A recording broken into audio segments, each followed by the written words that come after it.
Coming to you from Studio A here at Proven Winners Color Choice Shrubs, it's time for the Gardening Simplified Show with Stacy Hervella, me, Rick Weist, and our engineer and producer, Adriana Robinson. Well, Stacy, plants are like food, and, well, some foods you like, some foods you don't. Same thing with plants. As a matter of fact, some plants you don't like, some you even hate. You know, I think about that food analogy. As a kid once, I got sick on a peanut butter and jelly sandwich, and to this day, the thought of it turns my stomach. You know what? I don't like peanut butter and jelly either. Hey, all right. I know, it's a very weird thing not to like, but I didn't get sick on it, but I've never really cared for it. Outstanding. So today we talk about plants we hate. And I guess I got to say this first before we start. I've got to read a note from our prestigious lawn firm of Trillium Sage Gall and Ivy. The opinions expressed on this show are solely those of Rick and Stacy, do not reflect the views of any employer, organization, or sponsor. The product is provided as is and without warranty of any kind, either express or implied, including but not limited to our joint opinions. Oh, yes. Well, we have opinions, and you will be hearing them today. And our listeners have opinions, too. And they shared them last week on last week's episode on YouTube, so we've got those as well.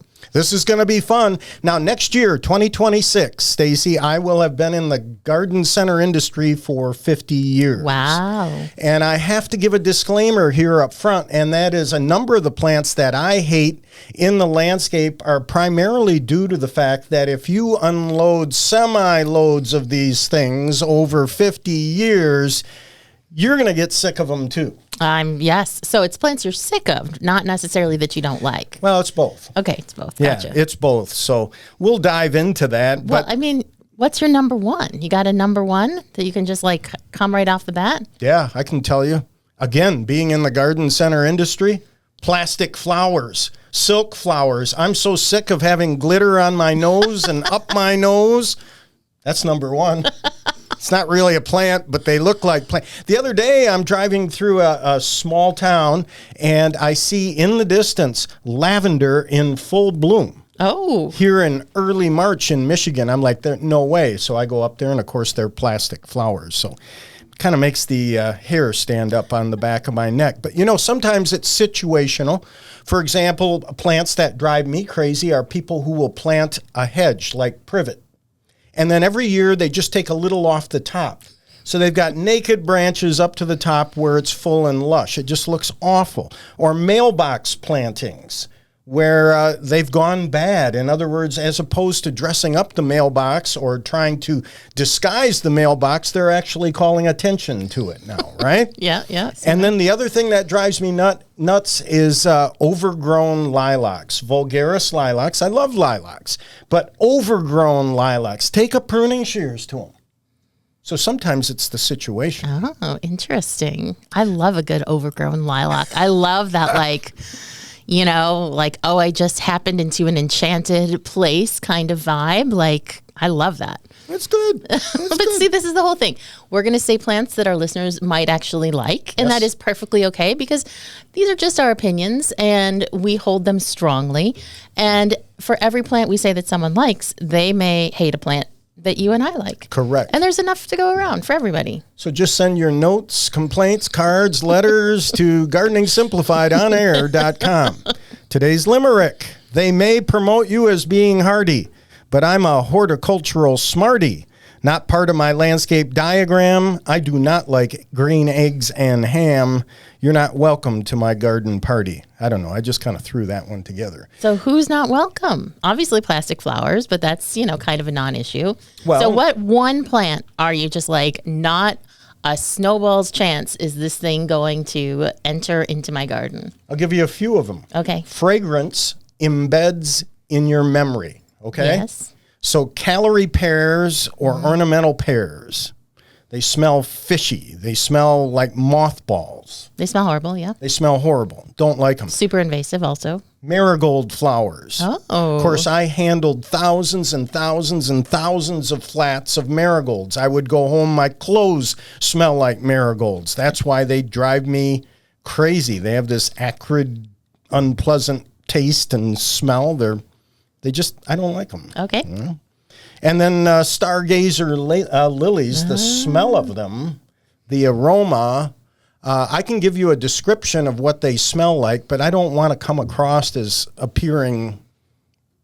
being gross. So I'm just not going to say it. Okay. And of course, trees are a long-term investment. I've planted trees in personal landscapes before that I loved, and neighbors and others hated. Yeah. Like a camperdown elm. Or I love that's a very polarizing weeping plant. beech. Love that plant. It's like a Dr. Seuss plant. Love it. But no. And then, of course, blue is a highly desired color in the landscape. And so from the mid-1900s through 1980, one of the most overplanted plants was Colorado blue spruce. Oof, you said a mouthful there. And it's native to the southern Rocky Mountain area, so you put it in an area that it doesn't like.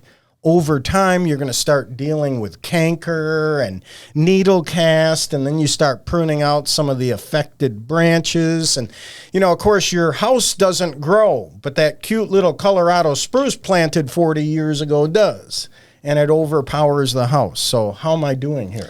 You're good. I do want to say my most number one hated plant. Okay. And why? There's two reasons why. Okay. My number one most hated plant in the world, well, maybe not in the world, but, that we grow in our gardens, is Agapodium pulgarica bishop's weed. Oh, yeah. It's on the list. And I really hate this plant for two main reasons. Number one, it's just ugly, not an attractive plant. Now, I will say that the flowers are kind of pretty. And when I moved into my house and there was some planted, it flowered. And I actually quite enjoyed using them in arrangements. Still not a reason to grow it, but it's an ugly plant. It's a ground cover. But I also have a personal grudge against this plant. Oh, really? Because it may not surprise you to find out that my plant ID skills are typically pretty great. And when I was in horticulture school, we had two major exams, a horticultural technique exam and a plant ID exam. Yeah. And Agapodium pulgarica is the one single plant that I got wrong on my plant ID exam. Didn't get 100 on that test. So between those two things, it is my, there's certainly other plants that I strongly dislike and even hate. But, with that extra grudge factor in there for the Agapodium, that is, and that was actually one of the plants that came up on our YouTube comments. Yes. Yeah. And they marketed it as Snow on the Mountain. Gave it a nice name. Because it's variegated, yeah. See, I feel that way about Euphorbia spurge. Ooh, I hate that too, yeah. Yeah, and there's a reason the deer don't eat it. Because it's toxic, yeah. Yeah, it's just bleh. Boy, oh boy, marigolds. You know what really gets me? Ivy geraniums. I don't like. Oh, they're stringy. They break off. Thousands and thousands of hanging baskets that I've hung up and taken down, and Well, I'll tell you this. Don't go to any pubs in Ireland in the summer because they're all decorated with beautiful window boxes full of ivy geraniums. Well, I know I'm going to get in trouble. I know that, but I got to be honest. The same applies to Calibrachoa. Okay. I just think there's just too many. I'll walk into a greenhouse in spring. Now, Proven Winners does a great job with their Calibrachoas, but it can be kind of unruly. It's like a bad hair day. I love Mini Vista Supertunias, and I'll take that over a Calibrachoa any day. And the other thing that drives me crazy about it is anytime I see a bunch of them in a greenhouse or hanging up, I've got an earworm for the rest of the day in my head. Dick Van Dyke and Julie Andrews, supercalifragilisticexpialidocious. It just sticks in my head because I sing that song every time I see Calibrachoas. And so forgive me, send your notes, cards, letters, but Stacy, I don't like Calibrachoa baskets. Well, that is perfectly fair. Okay. Vinca minor. Ugh. Vinca major. Ugh. Even worse. Yeah, much worse. I just like them both, yeah. Because I came from the generation where you'd go into the garden center, every container was geranium spikes, Vinca major, and Dusty Miller. Yep, I remember those days. I can't stand all four of them. I grew up with that combination in my backyard, so I am also not a fan. I have never planted a geranium of my own accord. Okay. Ever. So, I mean, I don't, that's like, to me, it's like, there's enough out there. Like, I don't need to bring it into my life. The stuff that I see out in the world is ample for me. Well, yeah. And again, honesty. Okay. The reason I can't handle it is because, again, in the 70s and 80s, I handled hundreds of thousands of them, and I filled hundreds of thousands of pots with geranium spikes and vinca vines that went directly to the cemetery. And so those flowers make me think of the cemetery. Okay. So, can't help it. All right. You haven't listed any perennials yet. Oh, we will in the speed round. Yes, I did. Euphorbia spurge. Oh, yes. Yeah, that is a crummy one. Yeah, with you on Well, I'll tell you what. We're going to do speed round in Plants on Trial. Yes, we are. This should be an adventure. Stay tuned to the Gardening Simplified show. Greetings, gardening friends, and welcome to the Gardening Simplified show, where we are friendly, but we are talking about plants that we hate and also plants that you hate, which you shared with us on YouTube. And, again, if you're just tuning in, I do want to clarify that these are just our opinions. And, the more you get into gardening, the more you're going to kind of develop these tastes. Plants that you absolutely love, plants that you hate. Sometimes it is based firmly in reality and makes perfect sense. And sometimes it doesn't make any sense at all. And you just have a visceral reaction like I do with daylilies. And the other factor here is if somebody in a neighborhood plants it, then everybody copies, and pretty soon that plant is throughout the neighborhood. Right. So it's interesting to me because we did last week ask our YouTube listeners to comment on YouTube with the plants that they hate, and we can share that list later. But one thing that stuck out to me across this entire list, the number one plants that people hate aren't really so much like me and daylilies, where I'm just I don't like the way that plant looks or feels. The majority of plants that people hate are actually invasive plants. Yeah, it's true. The list is almost entirely invasive or difficult to manage plants. Mm-hmm. And I'm not really clear whether that is because those plants are maintenance issues for the listeners who shared that, and that is why they hate them, or if they hate the fact that they are so invasive and aggressive, whether or not they are dealing with, with them in their yard. And, for Plants on Trial today, we are going to do a speed round, which is where we just list a bunch of different categories, and Rick and I each quickly, hopefully, but sometimes, we got to expound on it. Our least favorite, or we're going to, give some examples of our least favorite plants and then tell you why. And I'm going to start with shrubs, and I'm going to start with my most hated shrub and a little explanation why. I won't go this far into all of them, but I do feel like I need to do this for shrubs. You do that. I work for Proven Winners Color Choice Shrubs, and we do sell the shrub that I hate the most. And it is barberry. I knew it. I know. There's no surprises here in the studio, I can tell you. Rick and Adriana knew this well about me. And, the reason barberry is invasive, not everywhere. You go out west and people are growing barberry and it looks perfectly lovely. But here in the Midwest and the East Coast, barberry is actually quite invasive. And I never really cared for barberry. I was just kind of meh on it. Certainly going back to my landscaping days, like you and your truck unloading days. Mm-hmm. I didn't like planting it because it's prickly and you're getting all scratched up. And but mostly I feel like barberry just does not do enough in the landscape to merit all of the problems that it's causing. And the first time that I was hiking at Muskegon State Park, and I was way, way, way back, not on the trails, we were back there, and it was fall, and I see this bright red thing in the landscape, and I said, oh my gosh, what is that? So we walk up to it, and it's a barberry. And so here I am trying to get some peace and relaxation, enjoying the scenery, and there's a barberry intruding on this beautiful natural site. And that was really, it really got me. That affected you. And I just, again, don't think that barberry has enough aesthetic value for me to, merit all these problems that it's causing. And other people on YouTube also said barberry. Well, send your notes, cards, letters to gardeningsimplifiedonair.com. So despite my deer issues and the fact that barberry is very deer resistant, you will never, ever, ever, ever, ever catch a barberry in my garden. So you, Rick, shrub that you hate. Because of all the trucks I unloaded, Andorra, junipers, and taxus. It's a tie. Yeah, well, taxus is also kind of a meh kind of plant. Mm-hmm. When we talked about taxus a few weeks ago, we talked about the ones in the UK. and those are truly spectacular. But here in the U.S., Texas is nothing to write home about. As I say, tree you hate. The mulberry tree was brought into the United States for the silkworms, to feed the silkworms in the silk industry. And it, of course, got out, and that tree drives me nuts. Mulberry trees and calorie pears. Yes, so Bradford pear definitely on my list.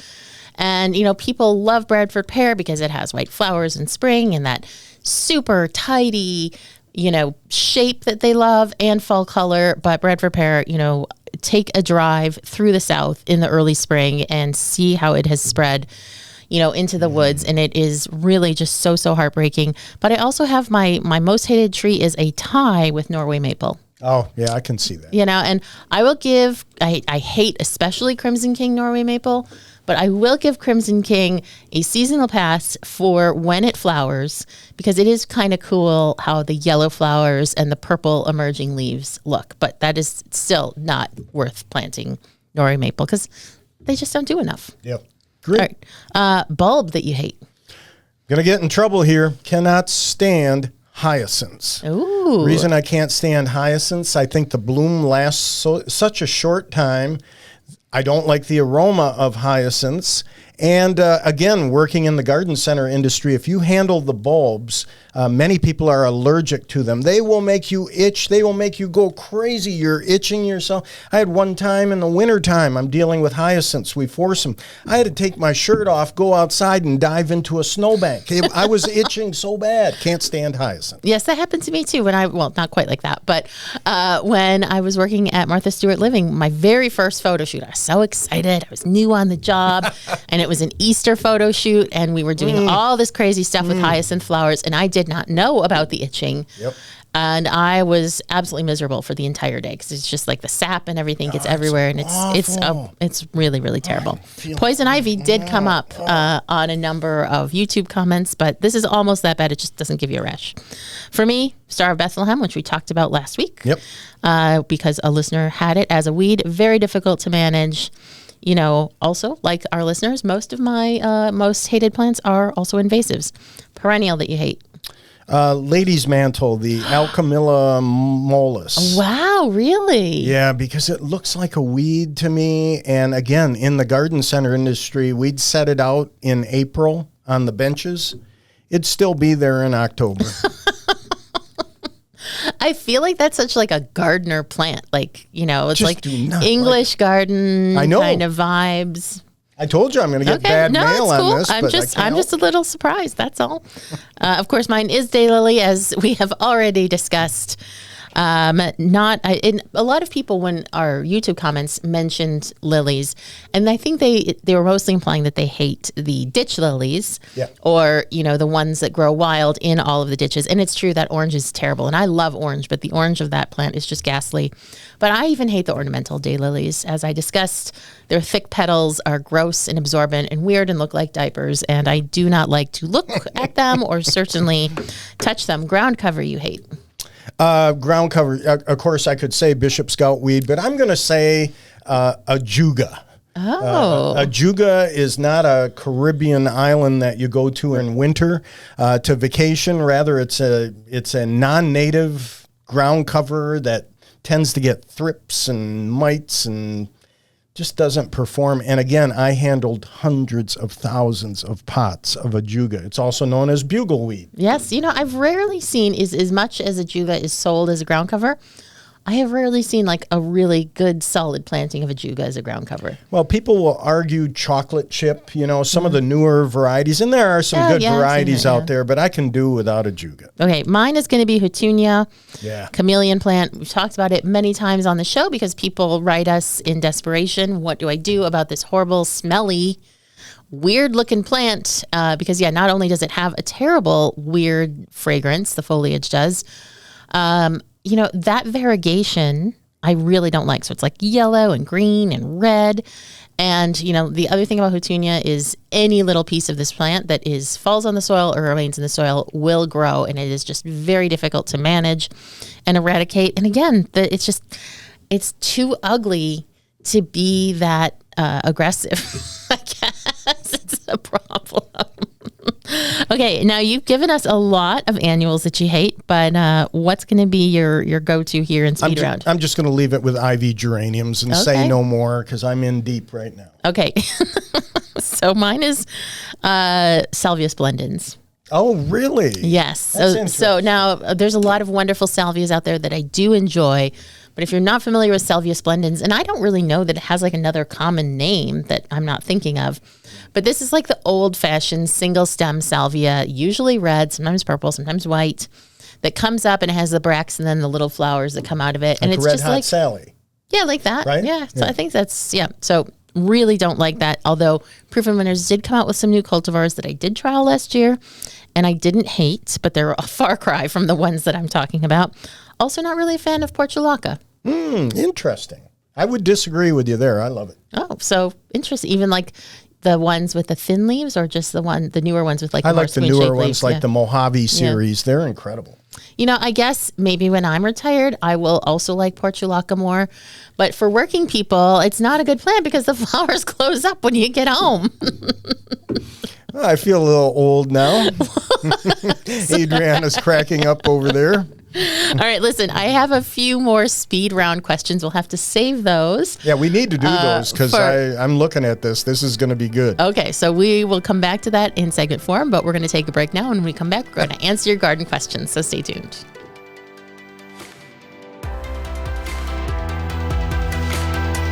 Greetings, gardening friends, and welcome back to the Gardening Simplified Show, where we are talking about plants we hate, but we're taking a little break from that conversation to answer your gardening questions. And, I picked these questions today because they were timely, but I also realized just now that all of them do actually include plants that I actually like. Yeah. None about plants that I hate. So if you have a question, even if it is about a plant that Rick and I hate, we will still be happy to help you. You can reach us at gardeningsimplifiedonair.com or, of course, leave a comment on YouTube because we do look at all of those and appreciate your engagement. So, Rick, what do we got in the mailbag today? Okay, Sue is writing to us. Hello, I love your show. I'm in Zone 5B, northwest suburb of Chicago. I ordered an El Nino Chitalpa, right? Is the Plant correct I adore. pronunciation Chitalpa, for us. If you're keeping score at home. I'm taking a chance because the plant is listed as zones 6 through 9, but I really love the look while watching others grow it in warmer zones. I'm going to plant it in a protected sunny area of my property, plan on mulching around it in late fall, but is there something else I could do to increase my chances of survival? I would also love to get a cryptomeria, which is zone 6-9. Should I quit trying to push the zones? Because it could get expensive. Oh no, Sue, push the zones. Push the zones. Yes, it can get expensive. And that's something, it's to me, when a gardener is pushing the zones, it just becomes kind of a Venn diagram of where the push and pull is. Like, how much are you willing to invest in time and money versus, your expected benefit of that plant. But I wanted to answer Sue's question now, especially because the number one piece of advice I can give to anyone who wants to push the hardiness zone of a plant in their yard is to plant it as early as possible in spring. Now, don't, plant it now when we're still going to get lots of cold weather and the soil's not really ready for planting anyway. But as soon as planting opens up for your area, that is when you want to plant it. These are not plants that you want to put in fall. I mean, of course, again, as we've often said, if you get a good deal, what the heck? But, if you're paying full price and you really want to make sure the plant has the best possible opportunity to get established and withstand the challenges of winter, early spring planting is so key because that will give it the longest possible time to get roots established and be able to withstand those conditions. So that's especially important, I think, with evergreens like the cryptomeria. I think that cryptomeria is believed to be less hardy than it actually is. Yeah, I think so. We have quite a few in our trial gardens here in West Michigan. Now we are USDA Zone 6B because we have the benefit of the lake kind of making things a little bit more mild in the winter and a little bit nicer in the summer as well. But we get no winter damage at all on cryptomeria. And we've had no real winter damage on the Chitalpa either, on El Nino. Now, this is kind of a difficult plant because it's the only one around. So it's not like we can really take, what people are saying about this species or this genus and say, okay, well, this one is like this. So we are kind of blazing new ground. But I would say, Sue, as long as you're planting it in a sunny spot, well drained, which is also often very crucial for these plants when we're trying to push the hardiness zone, I would say you have a very high likelihood of success with El Nino. The only thing is that you'll want to be aware of, it may die back to the ground, especially if you have a very harsh winter. Don't consider it dead. Don't just write it off. Give it some time to emerge, because it can emerge from its roots, much like a butterfly bush or Caryopteris. So don't write it off. Be patient with it. And that's, very often the case with these things. So it can be done. Just make sure that you're doing your work in early spring, giving it the longest possible time to establish. And of course, as always, mulch is a very good friend for getting these plants through winter. It is, and I have nothing to add, Stacy, except I did plant an El Nino in my yard in October. Okay. So we'll see what happens, because your advice is really good. Well, I actually overwintered some El Ninos in containers in my yard, which of course you should never do. But as I think I was talking about a few weeks ago, you get free plants in this job, and you don't always get them in. And obviously they haven't leafed out yet, but they seem perfectly fine and completely unfazed by our winter. So awesome. Cheryl Lynn writes, I have several new spilled wine Weigela in my yard. This is a plant that you featured last week in our ground cover show. One of them seems to be struggling from the beginning. Instead of purplish leaves, they seem to have been more on the brown side and very little growth. I couldn't find a photo when it had leaves, but I'm sending a current one. Not sure if it will be helpful at all. Can it be some sort of scale? I try to stay organic as much as possible. Okay, so we will have Sherilyn's photo, of course, on the YouTube version and in the show notes. And Sherilyn, no, what you're actually seeing is it's lenticels. And that's a fun word, yeah? Yeah. Yeah, so not all plants have lenticels, but not all lenticels are very visible. And so what a lenticel is just kind of a raised bump on the stems of a plant. And so some plants will have a lot of lenticels and make you go, oh gosh, is something wrong with that? And some will just have one here or there. And Weigela is one of those with a lot of lenticels. And because they are little raised bumps on the stems, people tend to think it's some sort of, disease or insect infestation. So no, Sherilyn, don't worry. You don't have to spray anything. You do not have scale. You have your normal lenticels on the plant. If it has more lenticels than its neighbors, sometimes that happens too due to cultural conditions. The fact that it hasn't grown and the foliage seems kind of brown suggests to me that it probably needs a little more water. It's possible that where this particular plant is, there is perhaps some tree roots in the area that are robbing water away from it, even if the neighboring plants that you also planted are totally fine. So I would keep an eye on it. And, don't forget that when a plant maybe isn't getting as much water, you can check. You can take a shovel and just dig around a little bit and see what's going on under the surface.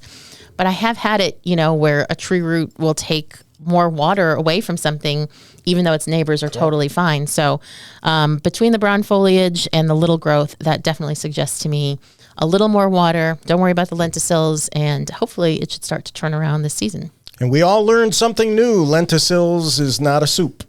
That's true. Next question. Terry has a great question. I would like to know your recommendation for growing a basil that is both prolific and does not go to seed quickly. That's a great question. Isn't that such a good question? I love it. Because everybody loves basil. Well, not everybody loves basil. I'll bet there are people out there who hate basil. It's basil instinct. I love basil as well. And yeah, so when basil, if you haven't grown it before, when basil goes to seed, its foliage tends to become quite strong, which may or may not be such a bad thing, but certainly not necessarily suitable to a delicate application like a caprese salad. But I have great news for you, Terry. There is a basil that never flowers, and it is Pesto Perpetuo basil. Now, there was a long time where I could find this plant easily. Over the last couple of years, I have unfortunately had trouble finding it. But it's very easy to spot in the garden center if they carry it, because it is also a variegated basil. So it's kind of like a mint green and white variegation. It naturally grows into a dense columnar form. I have grown this many years. It never ever flowers. And in years where I've had a lot of different types of basil, this is the one that I can continue to harvest on clear up until frost. I've even brought it in. It usually defoliates, but if you have bright sun and good air circulation, you might be able to get it through. I've also found that the Proven Winners Amazel Basil does pretty That's what well. I was going to mention. Yeah, so that does one great. That one has been slow to bolt or flower for me. Some people will say that the foliage is thicker and maybe a little bit less delicate than certain other culinary basil varieties. But I would also say, so those are two varieties that you can check out if you can find them. But I would also say this is somewhat of a cultural issue as well. Now, there is a point where, of course, you cannot possibly keep your basil from flowering. Usually that comes somewhere around early August and things just like, sun's out, I got to flower. But there's a couple of things that you can do. First of all, instead of just harvesting what you need sort of like midsummer, maybe around like 4th of July or a little bit after, just cut the whole thing back to get that fresh new growth out of it. And then that will really delay its flowering. And the other thing that you can do, or in combination with that, is succession sowing. So don't just plant one crop of basil at the beginning of the season and call it done. Save some seed or take cuttings of your plants and continue to plant out fresh ones through the season. And by staggering those start times, you'll have a much longer harvest window. Yeah, that's great. Great advice. And again, the new cultivars like Amazel Basil is just fantastic in that they're not going to easily flower, similar to how they've developed coleus in the landscape, a foliage plant, and keep it from bolting. We used to always have to cut that back too and pinch it back. Yeah, I was actually kind of surprised you didn't have coleus as one of your least favorites. No, I like coleus. No, you still like wizard mix? Oh, wizard mix. Oh. All right, on that. I got goosebumps. These are old-fashioned varieties from the 70s and 80s, like Red Hot Sally or Boy Oh Boy marigolds. And boy oh boy, we're going to talk about this further in the next segment. Yeah, so stay tuned, please. Welcome back to the Gardening Simplified show. Today for Branching News, we'll continue the speed round because, Stacy, I got to be honest with you, I find this fun and it's kind of cleansing for me. Yes, you have, I feel like you really let your true self show through on the radio today. It's been It's been lovely. It's been delightful. Vegetable that you hate. Growing, not eating necessarily, because those can be two totally different things. It's a kind of vegetable. Asparagus fern or springerei. Cannot stand that stuff. My arms just itch like crazy. Again, handled thousands of those things. Springerei. I also hate those. Why do people grow springerei? I don't know. They just, again, they're not attractive enough to be worth their trouble. But I do love actual asparagus plants, even though I hate eating asparagus. Oh, I like eating asparagus. I love the plant. I don't like the vegetable. But the vegetable that I hate growing, in a way, this was a tough one for me. But I'm going to put this one out there, tomatillo. Oh. Because tomatillos are very easy to grow, And what I have found is you plant them, they start to self-sow. And for whatever reason, I do not know, and Adriana's nodding because this has happened to her as well. For whatever reason, I don't know, those subsequent generations, the fruit never matures. So you're sitting there going, hey, this is cool. I got free tomatillos coming up from last year. You wait all season. August comes around. You like go out there and you feel those puffy little, puffs. There's nothing in there. You're just like, what the heck just happened? I've devoted space to this free tomatillo plant all season, and it's not doing anything for me. So I've had too much tomatillo frustration, so that's why it's going on as my vegetable that I hate growing but not eating. That's great. What weed do you hate the most? It's a tie between broadleaf helleborine, the weedy orchid, and nutsedge. Ooh, nutsedge.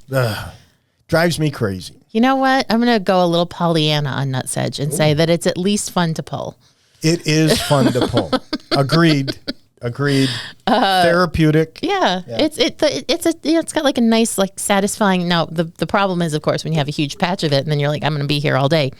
But overall, the weed that I hate the most is just any grass weed, like any grass that's like from your lawn and coming into your beds. Okay. Because you're like, get back where you belong. Don't come in here. This is for these plants. That's for you. stay there, especially runner grasses. And I don't know my grasses well enough to say which particular culprit I'm thinking of. I can picture it because it's a terrible one in my garden. I think a lot of people would agree with Bermuda grass, which has the above ground runners we call stolons, right? Yep. And then, of course, quack grass, which has the underground rhizomatous Maybe it's quack type grass, growth. yeah. It's probably quack grass. And by the way, a programming note for me, a weed that really doesn't bother me is poison ivy.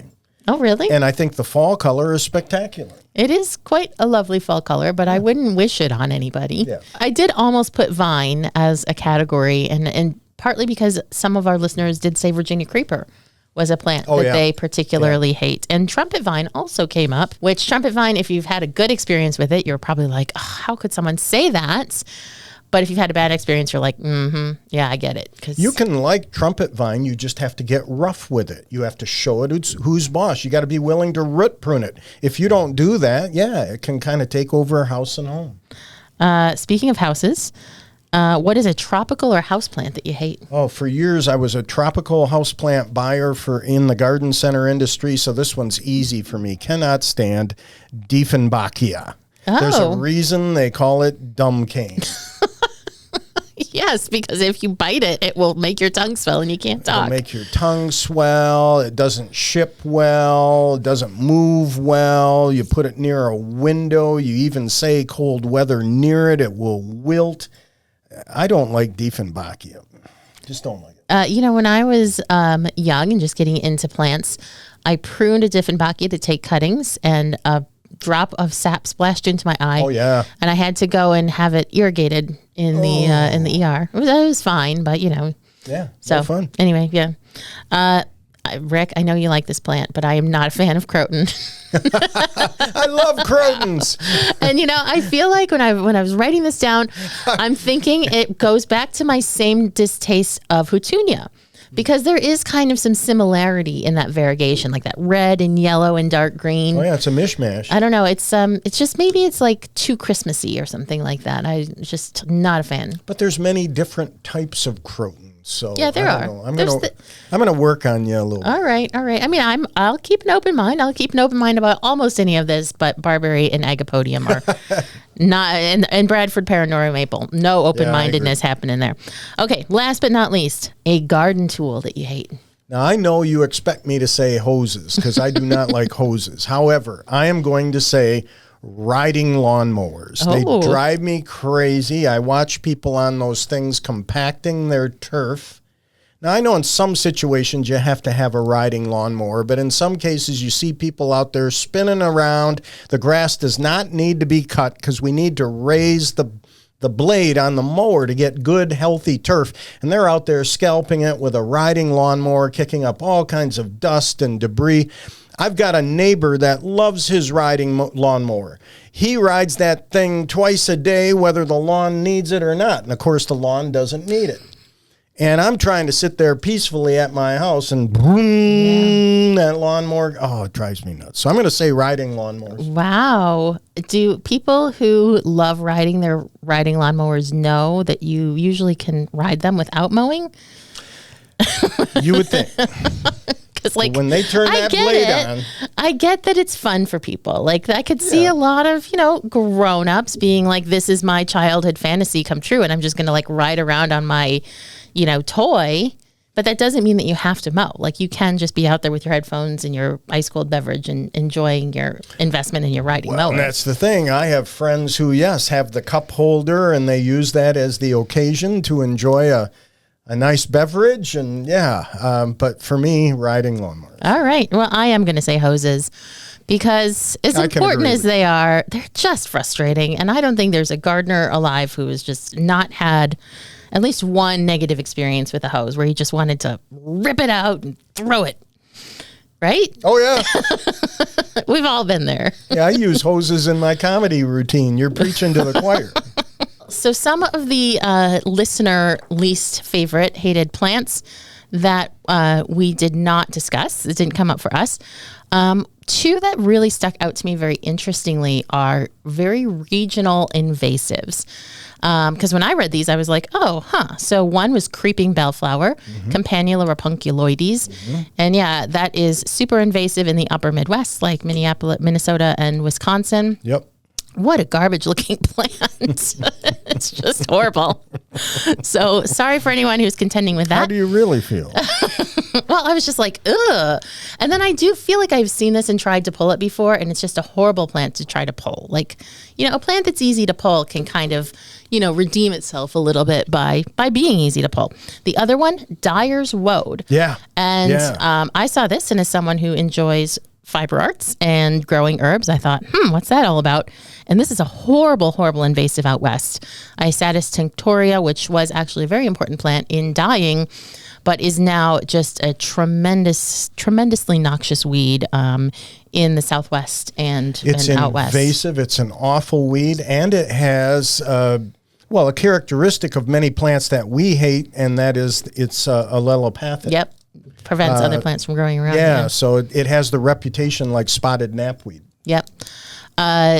So also burning bush came up, not surprising there. Winter creeper vine, honeysuckle, like I said, trumpet vine. You have a petunia's counterpart to your calibrachoa dislike. Yeah. Potentilla, which, I get a lot of potentillas are very ho-hum. We try to do a little bit better here at Proven Winners Color Choice Shrubs, but I get it. You had a bad experience back in the day. You're just like, I'm not planting that thing. Another vote for ajuga here. Yep. English ivy, of course. And we talked about that a few weeks ago and how some people here in the Midwest are like, ooh, ivy's so elegant. And we don't tend to have a huge issue with it. Whereas if you go out west, it's just an absolute nightmare weed. Invasive. I'm seeing hardy leadwort, plumbago. That's an aggressive non-native ground cover. I would agree. Yeah. So it's interesting that so many of these are plants that are genuinely invasive, and kind of like the same experience that I had describing barberry, way out at Muskegon State Park.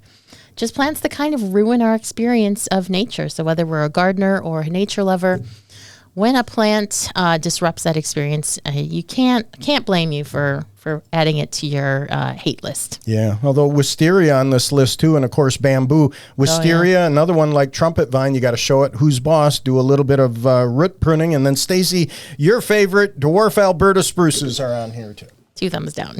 Not going to get my hate list, but certainly not ever going to be planted. So with that note, we hope you enjoyed our conversation. We hope we didn't offend you. But if we did, let us know and tell us what plant we named that you hate, because turnabout is fair play. So thank you so much, Rick. Thank you, Adriana. And thanks so much to all of you for listening and putting up with our rants and raves. We hope you have a wonderful week ahead.